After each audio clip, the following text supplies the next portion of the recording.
अमेठी की जनता के द्वारा लगातार ये मांग की जा रही है कि राहुल गांधी जी को हमारे बीच लाएं। राहुल गांधी जी भी गए थे, अरे दर्जनों बार हुआ है, अभी यात्रा में भी गए थे, कई बार मैं खुद था उस समय गए थे। जाना कम हुआ है, इस बात को मैं स्वीकार करता हूँ। हम भी यही आग्रह करेंगे कि उनको जरूर लड़ना चाहिए। अब प्रियंका जी की डिमांड हम लोग यही चाहते हैं कि बनारस आके लड़े। बनारस बाबा विश्वनाथ की नगरी है, हर हर महादेव वहां हो, वहां जनता चाहती है, जनता का भी प्रयास है। भाजपा के लोग वहां पर वो हर हर और आगे क्या नाम लिए मैं उसको नहीं बोल सकता क्योंकि मैं महादेव का भक्त हूँ। हर हर आगे अपने नेता का नाम लगाते थे, ये काशी के लोग कभी पसंद नहीं करेंगे। वहां हर हर महादेव हुआ है आदि अनादि काल से और आदि अनादि काल तक होता है। ये जय श्री राम कभी हमारे गांव में नहीं बोला जाता रहा है। राम राम भैया, जय सिया राम भैया, ये बोलते ना गांव में हमारे। आप देखिए कहीं भी शहर गांव में जय सिया राम भैया, राम राम, जय राम जी की भैया, जय श्री राम कभी नहीं बोला गया। हम सनातन धर्म में किसी के लिए अपमान की बात नहीं करते, सबको सम्मान करते हैं, सबको साथ करते हैं। नमस्कार, मैं हूं आपके साथ विवेक राय और आप देख रहे हैं एबीपी लाइव। आज हम आपको एक ऐसी शख्सियत से रूबरू कराने जा रहे हैं जिनके ऊपर इस वक्त कांग्रेस पार्टी ने जिनके कंधों पर उस बात की जिम्मेदारी दी है जिसको लेकर के पिछले 15 सालों से कांग्रेस कहीं ना कहीं हाशिए पर लगातार गिरती जा रही थी। पर अब क्या होगा कांग्रेस का, किस तरीके से कांग्रेस पार्टी आगे बढ़ेगी, उसको लेकर के कांग्रेस पार्टी ने अजय राय जी को प्रदेश अध्यक्ष बनाया है। अजय राय जी, बहुत बहुत स्वागत है आपका। धन्यवाद। सबसे पहले तो तकरीबन 20 दिन से अधिक का वक्त हो चुका है आपको अध्यक्ष बने हुए। इस 20 दिन के, हालांकि ये समय बहुत कम है, पर फिर भी इस 20 दिन के समय में आप जब अध्यक्ष बने, इसके पहले भी आप सामाजिक जीवन में रहे, तमाम अलग अलग दायित्वों का आपने निर्वहन किया, पर प्रदेश अध्यक्ष के तौर पर 75 जिलों की जिम्मेदारी आपके पास है। कैसा लग रहा है इस 20 दिनों में और क्या चुनौतियां हैं आपको इस 20 दिनों में, क्या लगा कांग्रेस को लेकर? देखिए, निश्चित तौर से हमारे नेतृत्व ने, मल्लिकार्जुन खड़गे साहब ने, राहुल जी ने, बहन प्रियंका जी ने मुझे जिम्मेदारी दी है और हम सब लोग लगातार मेहनत कर रहे हैं। मतलब हम सब लोग, मेरी सारी टीम, हम सब लोग एक एक लोग दिन रात मेहनत कर रहे हैं, काम कर रहे हैं। और मुझे लगता है इस 20 दिनों में हमने बहुत कुछ बहुत मजबूती से अर्जित किया है।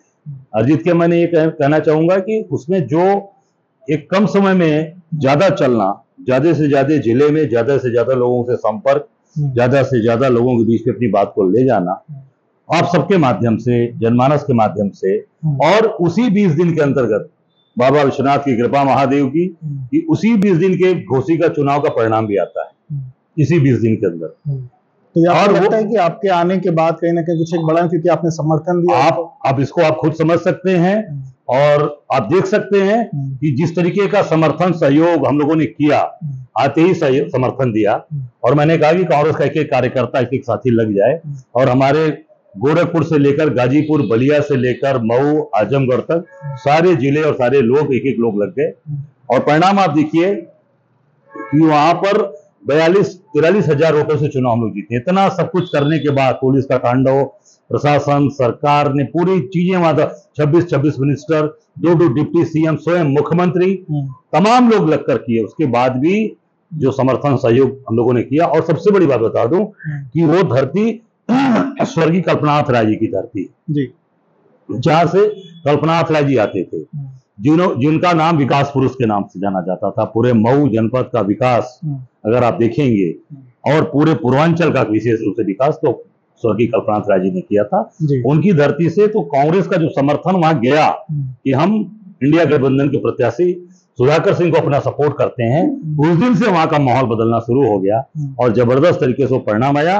और पूरे देश में इंडिया गठबंधन का सबसे मजबूत संदेश वो घोसी विधानसभा से गया, जो पूरी ताकत के साथ कांग्रेस ने वहां सहयोग किया। तो ये 20 दिन के अंदर का मैंने लोका चुका बताया। 20 दिन के अंदर की बात आपने बताई, पर अगर प्राथमिकताओं की बात की जाए, क्योंकि एक सामने जो लक्ष्य है वो बहुत बड़ा है, 2024 का चुनाव, और आप जिस प्रदेश से आते हैं 80 लोकसभा सीटें यहाँ पर, तो उस लक्ष्य तक पहुंचने के लिए या आपको क्या लगता है कि आपकी प्राथमिकताएं क्या होंगी आने वाले दिनों में? किस तरीके से अगले 7 से 8 महीने आप उत्तर प्रदेश कांग्रेस को मथेंगे और कैसे इन प्राथमिकताओं को लेकर के आप आगे बढ़ेंगे?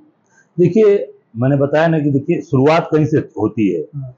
जब एक अपने यहाँ है ना, जब शुरुआत अच्छी होती है तो आगे चीजें, आगाज अच्छा होना चाहिए।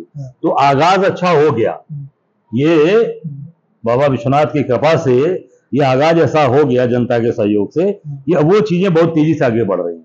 उसका मैं परिणाम आपको बता रहा हूं कि मैं भी कुछ दिन पहले अभी राजस्थान गया था। हमारे राष्ट्रीय सचिव धीरज गुज्जर जी की दादी जी का स्वर्गवास हो गया था, वहां पर शोक व्यक्त करने। अब उत्तर प्रदेश की चर्चा, घोसी की चर्चा भीलवाड़ा में हो रही है, कांग्रेस के समर्थन की चर्चा भीलवाड़ा में हो रही है। उदयपुर में मैं सिन्हा जी का दर्शन करना था, सिन्हा द्वारा गया था, वहां पे चर्चा हो रही है। इसका मतलब कि चर्चाएं दूर तक गई। शुरुआत जब अच्छी हो गई तो वो अब चीजें बहुत आगे चलेंगी। जनता के बीच में लगातार हम लोग सतत प्रयत्न कर रहे हैं कि उनके बीच में जाया जाए। आप देखिए कांग्रेस कार्यालय के अंदर, आप देखिए लगातार लोगों का आना शुरू हो गया है। कल से मैं आया हूँ, 8 बजे रात में गया हूँ यहाँ से, 8 बजे रात को यहाँ से गया हूँ। अब फिर देखिए मैं 11 बजे के अंदर आ गया। पूरे लोग भरे पड़े हैं, सब लोग मिलने के लिए, अपनी बात करने। कल हम लोग सुबह मऊ चले जाएंगे धन्यवाद देने के लिए, घोसी की जनता को धन्यवाद देने जा रहे हैं, और वहाँ 2-3 कार्यक्रम रखा हुआ है। अच्छा, तो ये लगातार जनता से सतत, फिर कल के बाद परसों जाएंगे, मेरठ जा रहे हैं, मेरठ में कार्यकर्ताओं पूरे पश्चिम के लोगों से मिलेंगे। तो ये लगातार चीजें हमारी चलती रहेंगी, हम लोग उस पर काम कर रहे हैं। और हमारा 75 जिलों के दौरों पर कहीं ना कहीं बिल्कुल जितना 75 जिला या एक संदेश देने का कार्यक्रम चारों तरफ हो जाएगा। और अब हम लड़ेंगे और लड़कर जीतेंगे। हमारा जो स्लोगन है, हम लड़ेंगे और लड़कर जीतेंगे, और हर इनकी गलत चीजों का जनता के बीच में ले जाकर हम एक्सपोज करेंगे। हमारे सारे लोग, हम एक लोग, हमारे एक साथी, हमारे देखिए सीपी राय साहब, जितनी हमारी पूरी टीम खड़ी है, इस पूरे प्रवक्ताओं की और पूरे हमारे पार्टी की, जो हमारा जो इंफ्रास्ट्रक्चर है, हम सब लोग सड़क उतर कर लड़के इस बार निश्चित तौर से 24 में सरकार बनाएंगे। सर, कांग्रेस पार्टी को लेकर के एक चीज पिछले 4-5 सालों में देखने को मिली, वो ये कि कांग्रेस पार्टी का जो वरिष्ठ लीडर था वो कहीं ना कहीं अपने जो सीनियर लीडर से उनसे नाराज दिख रहा था, या जो प्रदेश अध्यक्ष है उनसे कई पिछले 2 टेन्योर की मैं बात करूं, मैं नाम किसी का नहीं लूंगा, पर उनसे नाराज दिखा और कई लोगों ने इस्तीफे दिए। तो आपके सामने एक ये भी बड़ी चुनौती है कि जो सीनियर लीडर्स हैं उन सबको एकजुट रखना, एक साथ रखना और उसको लेकर के आगे बढ़ना। तो वो जो असंतोष कहीं ना कहीं आ गया था, उसको कैसे जो खत्म करेंगे और उसको अपने साथ कैसे लाएंगे? देखिए विनोद जी, मैं आपसे ये कहना चाहूंगा, आपने देखा होगा जिस दिन मैंने पदभार ग्रहण किया, पदभार ग्रहण वाले दिन आपने देखा होगा हमारे जितने प्रदेश के वरिष्ठ नेतागण थे, सबका सहयोग था। सब लोग मंच पर बैठे थे, कोई ऐसा व्यक्ति नहीं था जो अनुपस्थित रहा हो। अस्वस्थता के बावजूद भी लोग वहां बैठे थे।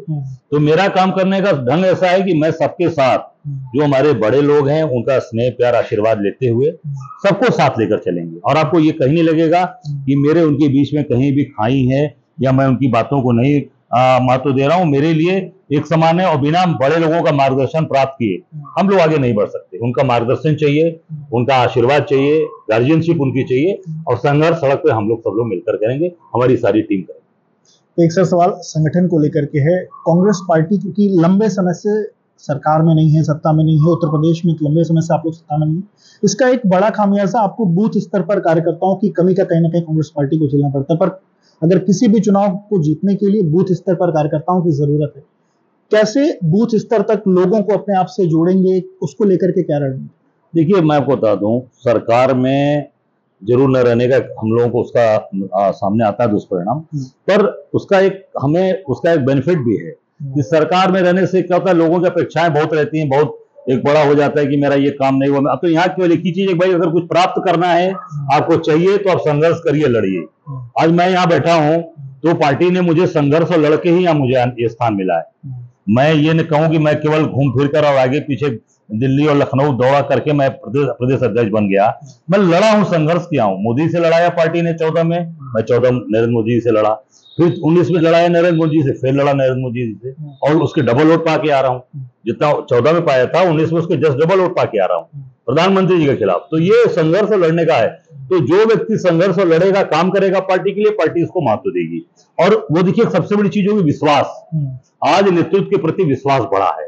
तो बूथ पे जो कार्यकर्ता काम करेगा या जो जिले में काम करेगा, उसको लगेगा कि हमारा प्रदेश अध्यक्ष हमारे साथ खड़ा है, तो वो निश्चित तौर से बूथ पे काम करेगा और भागेगा नहीं, वो लड़ेगा। वो किसी भी सत्ता के दबाव में, पुलिस के दबाव में मैदान छोड़कर नहीं भागेगा। उसका उदाहरण मैं देना चाहता हूं। अभी मैं अब कौशाम्बी गया था, डिप्टी सीएम का वो होम टाउन है, केशव मौर्य जी का, उनके लड़के के द्वारा अपने स्कूल के बगल में जमीन कब्जा की जा रही है। अच्छा। सताया जा रहा है। अच्छा। हाँ, वो चौधरी लोग हैं, वो जात के कनौजिया लोग हैं, बेचारे गरीब आदमी, 2 बिस्सा जमीन मेरे गले लिपट कर रो रहा था। आप देखेंगे पुराना अगर वीडियो में आपको भेज दूंगा, वो गले लपट के रो रहा था। मैंने अपने, हम लोग गमछा रखते हैं पूर्वांचल लोग, अपने गमछे से मैंने उस आदमी की आंख में आंसू पोंछा और मैंने कहा हम लोग, आप कांग्रेस पार्टी खड़ी है, प्रियंका जी का सिपाही हूँ, राहुल जी का सिपाही हूँ, उन्होंने मुझे भेजा आपके पास। तो उसको विश्वास एक हुआ। तो यही चीज जब हम गांव गांव में लोगों को जाएंगे, जनता के बीच में जाएंगे, जनता को उसकी दुख सुख के साथ खड़े हो जाएंगे, तो यही हमारा कार्यकर्ता देख रहा है, उसी में से कार्यकर्ता खड़ा होगा, उसी के परिवार से निकलेगा आदमी, और जो कहेगा नहीं हम अब कांग्रेस के लिए बूथ पर काम करेंगे। तो ये सारी चीजें जुड़ रही हैं, इससे लोग हमारे साथ जुड़ेंगे।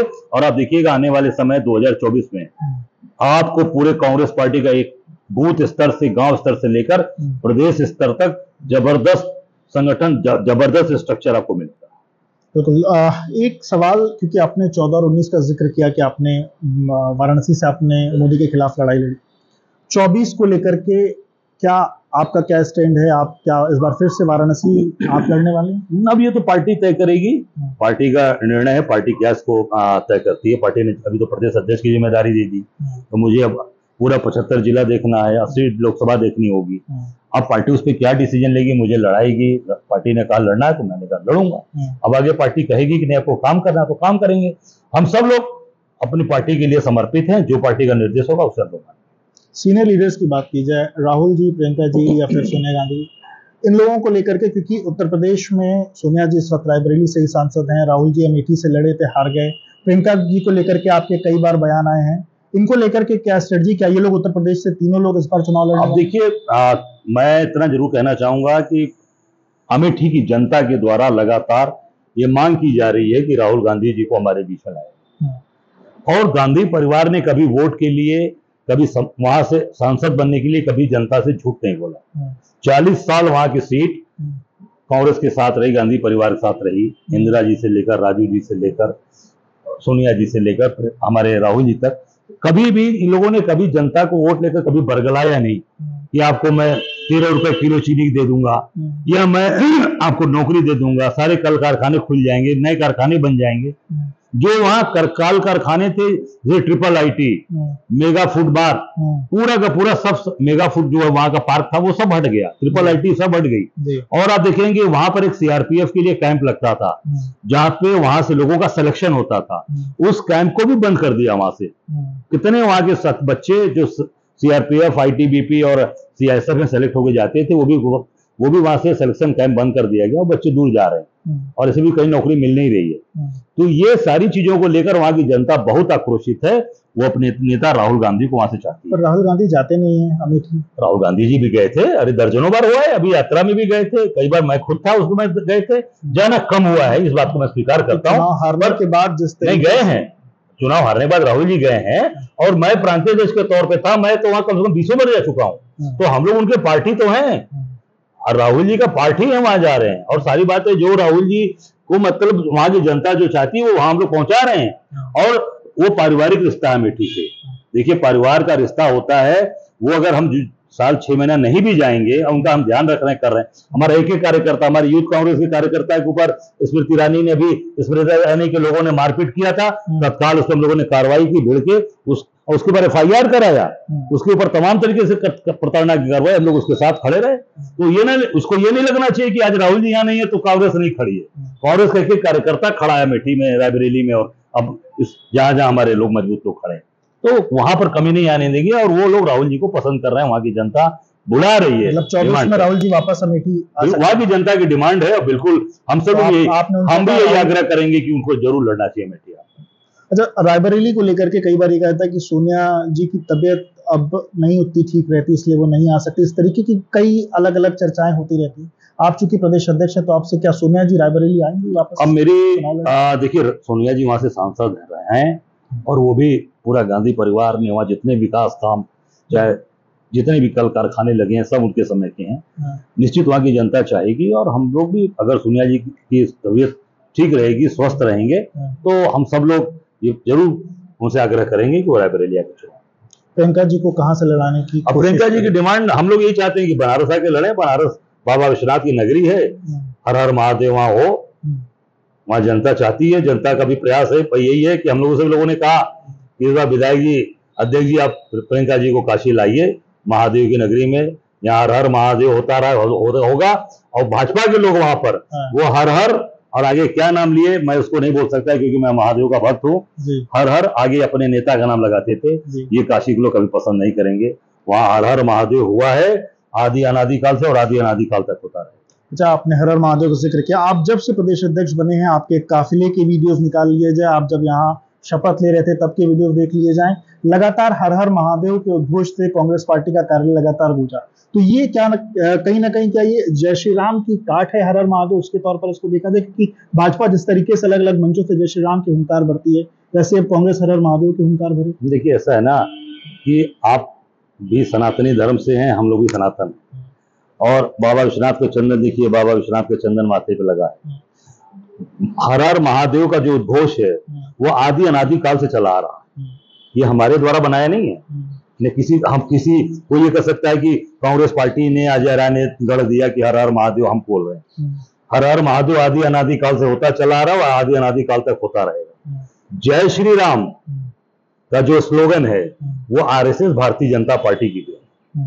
ये जय श्री राम कभी हमारे गांव में नहीं बोला जाता रहा है। राम राम भैया, जय सिया राम भैया, ये बोलते हैं ना गांव में हमारे। आप देखिए कहीं भी शहर गांव में जय सिया राम भैया, राम राम, जय राम जी की भैया, जय श्री राम कभी नहीं बोला गया। ये इनके द्वारा गढ़ा गया है, ये अपना बोलते हैं। हम लोग हर हर महादेव वाले हैं और जब तक ये धरती रहेगी तब तक हर हर महादेव होता रहेगा। आपने कहा सनातनी हैं आप, सनातन को लेकर के भी एक बड़ा विवाद है। स्टालिन के बेटे ने क्या कहा, फिर उसके बाद अलग अलग लोग, कोई डेंगू कह रहा है, कोई मलेरिया कह रहा है, कोई कोरोना कह रहा है। सनातनी होने पर इस बात से गुस्सा नहीं आता? ये आपके गठबंधन के वो लोग। देखिए मैं सनातन धर्म में सबका सम्मान है, सनातन धर्म सबको एक समानता देता है। कभी किसी के बारे में हमारे यहाँ कभी भी कुछ नहीं बोला जाता और हम सबको सम्मान देते हैं, सबको लेकर चलते हैं, सबकी इज्जत करते हैं। आप देख सकते हैं कि अभी इनके मंत्री के द्वारा अभी बाराबंकी का एक वीडियो आया जिसमें एक मंत्री इनके, क्या मैं उनका नाम भूल रहा हूँ, कोई शर्मा जी हैं, जो महादेव के अर्घे में हाथ धो रहे हैं, अर्घे में हाथ धोते हैं। यहाँ के मुख्यमंत्री जी बाबा विश्वनाथ के दरबार में गए थे, वो भी वीडियो कब का है मैंने देखा वीडियो, उसमें भी बाबा विश्वनाथ के अर्घे में हाथ धो रहे हैं। और वही अर्घे में जो बाबा विश्वनाथ के ऊपर या महादेव के ऊपर जो जल चढ़ाया जाता है, दूध चढ़ाया जाता है, उसी का हम चरणामृत आचमन करते हैं, हाथ धोए हुए का आचमन करेंगे। ये सनातन धर्म के टोटल, ये लोग सनातन धर्म को केवल और केवल एक माध्यम बनाए हुए हैं अपनी दुकान चलाने का। सनातन धर्मी हम लोग हैं, सनातन धर्म का सम्मान करते हैं और सनातन धर्म में सबका सम्मान है। तो क्या इंडिया के जो सहयोगी स्टालिन, क्या उनको आप लोगों को ये नहीं कहना चाहिए कि आपको उनको रोकना नहीं चाहिए, क्योंकि कांग्रेस पार्टी देश की सबसे बड़ी पार्टी है। हम अपना सम्मान करते हैं और हम सनातन धर्म में किसी के लिए अपमान की बात नहीं करते, सबको सम्मान करते हैं, सबको साथ लेकर चलते हैं। एक आखिरी सवाल, राम मंदिर का निर्माण कहीं ना कहीं धीरे धीरे पूरा होने की तरफ बढ़ रहा है। आने वाली जनवरी में वहां पर प्राण प्रतिष्ठा के साथ साथ पूजा होनी, प्रधानमंत्री नरेंद्र मोदी आने वाले हैं, उसको लेकर के कांग्रेस पार्टी किस तरीके से रिएक्ट करेगी, क्योंकि एक बड़ा माहौल बनाने की कोशिश भारतीय जनता पार्टी की तरफ। देखिए मैंने कहा ना कि भाई ये केवल दिखावटी सनातनी की बात करते हैं और काम करने के लिए मैंने कहा ना कि हम सब लोग एक प्रभु के भक्त हैं और उनके लिए हमेशा मन में आराधना। हमने कोई नारा गढ़ा नहीं, इन्होंने जय श्री राम गढ़ दिया तो हमने कोई दूसरा नारा गढ़ दिया। हर हर महादेव था और रहेगा, वो तो आज का नहीं, आदि अनादि काल से है। ये जो एक माहौल बनाने का प्रयास कर रहे हैं, देखिए जनता धर्म के प्रति सबकी आस्था है, हम सब लोग आस्थावान हैं, हम सब लोग जन उधारी हैं, हम सब लोग बाबा का चंदन टीका लगा के चलते हैं। ये नहीं हमारे हमेशा घर में रहता है, बाबा की आरती का चंदन रहता है, तो हम सब लोग वो करते हैं। पर ये जिस तरीके से माहौल बनाना चाहेंगे, अब आम जनता, महंगाई, बेरोजगारी, भ्रष्टाचार, कानून व्यवस्था, मंत्री के घर में हत्याएं हो रही हैं, अभी तो कोई कार्रवाई हुई? मुझे नहीं लगता कोई कार्रवाई हुई। कौशल किशोर के घर में उनके लड़के के द्वारा पिस्टल बरामद होती है, मुझे नहीं लगता कि अभी तक कोई गिरफ्तारी भी कार्रवाई, गिरफ्तारियां हुई तो नहीं, उनके लड़के की गिरफ्तारी हुई कि नहीं, बस पूछताछ हुई थी। पूछताछ हुई है। तो पिस्टल किसका इस्तेमाल हुआ? उनके बेटे का। एफआईआर हुई, एफआईआर किसका? 25 आर्म्स एक्ट का। 25 आर्म्स एक्ट से कैसे काम चलेगा? उसमें बाकायदे 120 भी हत्या का षड्यंत्र, उसमें मुकदमे दर्ज होने चाहिए मंत्री के बेटे के खिलाफ। ये आनी चाहिए बात की उसकी पिस्टल से बरामदगी 120 में उनका लड़का जेल जाना चाहिए। इसी तरीके से पेनी के बेटे को इन लोगों ने बचाने का प्रयास किया लखीमपुर, ये दूसरी घटना है, भारत सरकार के मंत्री। तो जनता ये सब बहुत सूक्ष्मता से देख रही है और इसी का परिणाम घोसी का चुनाव है। अब आप देखिएगा ये जनता आने वाले 2024 में इससे मजबूत परिणाम देने जा रहा है। एक आखिरी सवाल, चूंकि उद्धव ठाकरे ने ये कहा है कि राम मंदिर में जो लोग आएंगे जाते वक्त उनके साथ गोधरा जैसा कांड हो सकता है? आपका रिएक्शन? देखिए, मैं कोई भविष्यवक्ता नहीं हूं, पर इतना जरूर कहूंगा कि इनके सातिरपने से, इनकी जो सातिरता है, जो जिस तरीके से ये भ्रमित करना, देश को घुमाना चाहते हैं, तो ये जैसे गोधरा वाला कांड हुआ, जैसे ये अभी पुलवामा हुआ, इससे लोग इनके ही राज्यपाल रहे सतपाल मलिक साहब ने क्या बोला है, आप देख लीजिए, आपके सामने इन्हीं के साथ काम किए हुए लोग जिस तरीके की भाषा का इस्तेमाल कर रहे हैं। तो मैं तो यही आम जनमानस से सबसे यही कहना चाहूंगा, इस देश के वासियों से, कि एकदम सतर्क रहें और सावधानी पूर्वक, जैसे घोषी का निर्णय लिया है, इसी तरीके 2024 में निर्णय लेने का समय है, और मजबूती से काम करिए। जो देश के साथ केवल घुमा कर बात कर रहे हैं, देश को बांटने का काम कर रहे हैं, इनको जवाब दीजिए, यही मैं आग्रह। यूपी में कितनी सीटें लड़े कांग्रेस? अब ये तो हमारी संगठन की तरफ से तो 80 की 80 तैयारी है विवेक जी। अब राष्ट्रीय नेतृत्व जो तय करेगा उसको मानेंगे। बहुत बहुत शुक्रिया बात करने के लिए। तो आप अजय जी को सुन रहे थे, जिन्होंने एबीपी लाइव से खास बातचीत की और उत्तर प्रदेश से जुड़े तमाम मुद्दों पर अपनी राय रखी।